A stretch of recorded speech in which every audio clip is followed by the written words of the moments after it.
Alright, let's take a look at a choke called crucifix choke. Well, actually, it's not just a choke. A crucifix is more of a position, a dominating position that opens the door for a number of different finishes. But we'll look at the choke. When I'm on side back control with my partner here, I put my left leg between his hands, I drag his left hand back, so I basically got his arm control between my legs.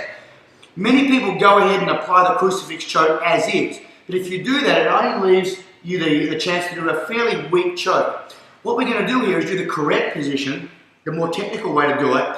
Our left leg drives back now, and I actually keep it on the floor, take it to the other side of my arm. So what I've effectively done is swap controlling legs. So I've used my right leg to control David's arm as opposed to my left leg. I now take the underhook with my right arm. I post on the ground with my left hand. I put my head on the ground. I hop in. When I get as close as I can, I drive myself over. So now I've reached the other side.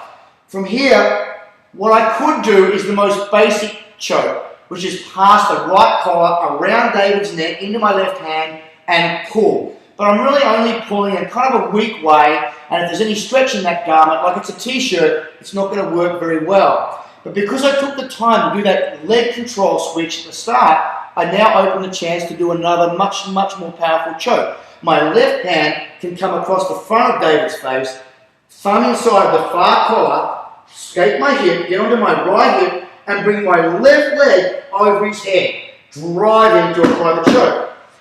I can only do it if I've done that arm switch because my right leg is still controlling David's arm. If I hadn't have done that and my other leg was controlling it, my left leg could never come off because now David would be out. So it's really important to make that switch with the legs. And it's not a hard switch to make.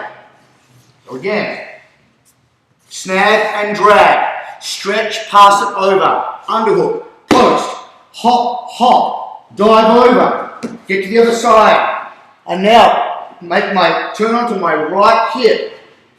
My left hand comes across the front of David's neck, far collar control. Keeping my right leg fully flexed, the left leg comes over and drives for the finish.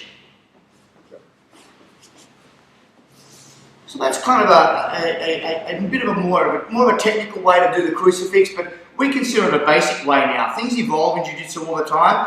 We're always building new ways, better ways to do things. It's a very easy way to do it and will work really well for you in sparring. But if you want to get more information on the crucifix in much greater detail, visit our site at www.grappling.us.